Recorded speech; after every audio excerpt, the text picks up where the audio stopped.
बिस्मिल्लाहिर्रहमानिर्रहीम। अस्सलाम वालेकुम क्लास फर्स्ट ईयर। आज आपका टॉपिक है addition of vectors by rectangular component method. आपने लास्ट टाइम ये पढ़ा था कि वेक्टर्स की एडिशन कैसे होती है। वेक्टर्स एडिशन को सिंपली डिफ़ाइन किया जाता है एडिंग टू और more than two vectors to get a resultant vector. दो या दो से ज़्यादा नंबर्स को या वेक्टर्स को आप सम करें और एक रिजल्टेंट हासिल करना चाहें, ये है एडिशन। वेक्टर्स की एडिशन के दो असूल थे, एक बाय ग्राफिकल मेथड था और दूसरा बाय रेक्टेंगुलर कंपोनेंट मेथड था। जो ग्राफिकल मेथड था उसको हमने हेड टू टेल रूल कहा था और हेड टू टेल रूल हमने यहाँ पर पूरी स्टेप बाय स्टेप जो है वहाँ पर बात की थी कि एक ग्राफिकल मेथड और दूसरा एनालिटिकल मेथड है। यही जो एनालिटिकल मेथड है इसको हम कहते हैं रेक्टेंगुलर कंपोनेंट मेथड। तो एनालिटिकल मेथड का दूसरा नाम रेक्टेंगुलर कंपोनेंट मेथड भी है। तो इसको हम कैसे डिफ़ाइन करते हैं, तो इसके लिए बेसिक आपने 6 स्टेप्स याद रखने हैं। जब बेसिक ये 6 स्टेप्स आप कर लेंगे तो रेक्टेंगुलर कंपोनेंट मेथड के ज़रिए आप मोर देन 2 वेक्टर्स को आप ऐड कर सकते हैं।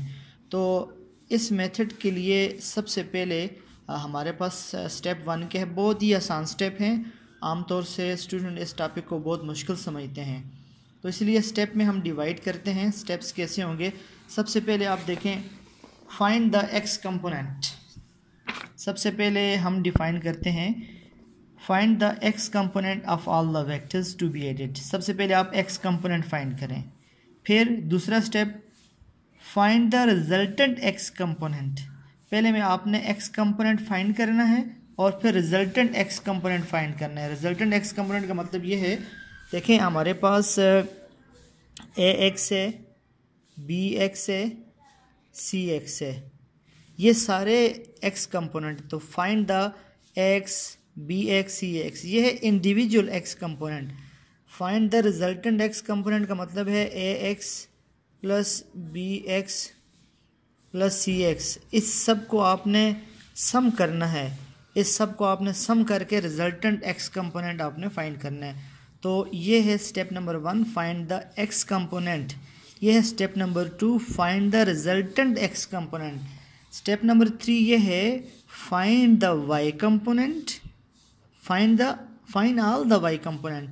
एंड स्टेप नंबर 4 ये है find the resultant Y component such that A Y B Y C Y, then resultant R Y is equal to A Y plus B Y plus C Y. ये सब का क्या आ जाएगा, सम आ जाएगा। तो class ये हमारे पास बेसिक स्टेप्स थे। Find the X component, find the resultant of X component, find the Y component, find the resultant of Y component to be by adding them all. ये हमने इस सब को क्या करना है, ऐड करना है। तो ये बेसिक 4 स्टेप्स थे जिनको हमने ऐड कर लिया। अब हमने देखें एक्स रिजल्टेंट तो हासिल किया है, एक्स रिजल्टेंट भी हासिल किया है और वाई रिजल्टेंट भी है, लेकिन नेट रिजल्टेंट नहीं है। जो हमारे पास स्टेप नंबर 5 है, ये है स्टेप नंबर 1, ये है स्टेप नंबर 2, ये है स्टेप नंबर 3, ये है step number 4। Now step number 5 is find the resultant by Pythagoras theorem. और पैथागोरस थ्योरम ये कहता है आर एक्स का स्क्वायर प्लस आर वाई का स्क्वायर। तो ये स्टेप नंबर 5 है to find the magnitude of resultant vector using formula hypotenuse is equal to under root base का स्क्वायर प्लस परपेंडिकुलर का square. This is called Pythagoras theorem. इसको हम Pythagoras theorem कहते हैं। ये थ्योरम पहचाना जाता है। ये स्टेप नंबर 5। तो ये बेसिक 5 स्टेप्स थे जो हमने किए। जो स्टेप नंबर 6 है वो डायरेक्शन फाइंड करने के लिए होता है, to find the direction find करने के लिए आपको पता है हम टेन थीटा इस्तेमाल करते हैं।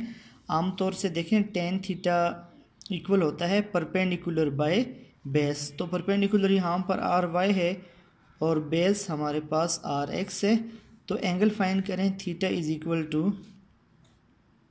Ten inverse of R Y over R X. तो ये इनवर्स है इन दोनों फंक्शंस का।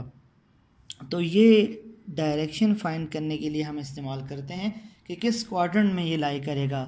तो ये हमारे पास बेसिक जो स्टेप्स थे वो हमने स्टेप्स किए। अब ज़रा इसका जो ग्राफ है इसके ग्राफ की तरफ आ जाएं ताकि हम इसमें ये जो स्टेप्स मैंने किए हैं इस स्टेप्स की ज़रा ज़्यादा आसानी हो जाए। ये हमारे पास बेसिकली ग्राफ है, ये कंप्लीट एक्स एक्सिस है, ये वाई एक्सिस है। ये हमारे पास फर्स्ट वेक्टर है, ए वेक्टर है। ये हमारे पास ए वेक्टर है और ये बी वेक्टर है। ये यहाँ से ऊपर सारा बी वेक्टर है। तो देखें जो बी वेक्टर की टेल है वो ए के हेड पर है। Then join the tail of first vector to the head of second vector. तो ये रिजल्टेंट हमने ऐसे फाइंड किया। तो ये हमने रिजल्टेंट ऐसे फाइंड किया। हमने देखें ए वेक्टर है यहाँ से यहाँ तक, तो ए वेक्टर को रिजॉल्व करें। इसको कहते हैं रिजॉल्विंग ए वेक्टर इनटू इट्स कंपोनेंट। तो ए वेक्टर को जो एक्स एक्सिस पर है इसको ए एक्स कह दिया, जो वर्टिकल है इसको क्या कह दिया, ए वाई। तो ये ए एक्स, ये ए वाई। सिमिलरली जो हमारे पास बी वेक्टर है, आप देखें बी वेक्टर यहाँ से यहाँ तक, जो बी एक्स है, बी को resolve B vector into its component. तो बी को एक बी एक्स में रिजॉल्व कर दिया और एक बी वाई में रिजॉल्व कर लिया। तो हमने इसको मिला दिया। तो ए वाई इस तरफ हमारे पास बी एक्स और ये सारा बी वाई आ जाएगा। अब देखें इस सारे आप सिनेरियो में देखें जो हमने स्टेप्स किए हैं, ये कंप्लीट आर एक्स है, ये एक्स एक्सिस है ना, और ये कंप्लीट वाई एक्सिस है। अब देखें यहाँ से यहाँ तक है ए एक्स और यहाँ से यहाँ तक बनता है, ये देखें बी एक्स, ये और ये आपस में इक्वल है, ये बी एक्स है। तो total R X is equal to A X plus B X, यही हमने लिखा। ये 2 डायमेंशन सिस्टम है, तो फिर हम तीसरे को शामिल नहीं करेंगे और इसी तरीके से यहाँ भी शामिल नहीं करेंगे 2 डायमेंशन में। तो R X is equal to A X plus B x.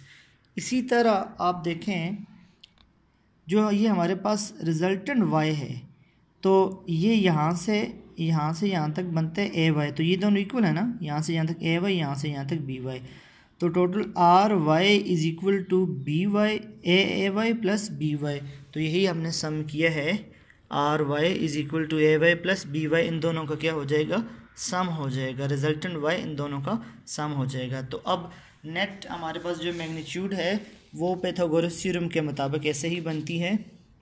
ये हमारे पास आर एक्स है और ये हमारे पास आर वाई है, ये हमारे पास आर एक्स है और ये हमारे पास रिजल्टेंट आर है। तो रिजल्टेंट आर ये हाइपोटेन्यूज है, ये बेस और परपेंडिकुलर दोनों का क्या है, सम है। तो इस पर जो थ्योरम लगता है वो यही होता है जो हमने लगाया, बेस का स्क्वायर प्लस परपेंडिकुलर का square under the root is equal to hypotenuse. तो पाइथागोरस थ्योरम हमने लगाया और फिर उसके बाद हमने उसकी डायरेक्शन फाइंड कर ली। ये हमारे पास है। अब क्लास अगर हमारे पास एक से ज़ायद वेक्टर हैं, अगर 2 से ज़्यादा वेक्टर्स हैं तो फिर अगर 2 हैं तो तब तो A X plus B X शामिल करेंगे। अगर 3 है सी एक्स, 4 हैं D X up to so on. तो इसी तरीके से ये इक्वेशन इस तरह बन जाएगी, A X plus B X up to so on. ये तमाम इक्वेशन इस तरह बन जाएगी। तो ये तमाम वेक्टर्स को हम ऐसे ऐड कर सकते हैं। तो क्लास ये हमारे पास addition of vectors by rectangular component method थी। इसमें हमने ये इसकी बुनियादी एडिशन के बारे में बात की।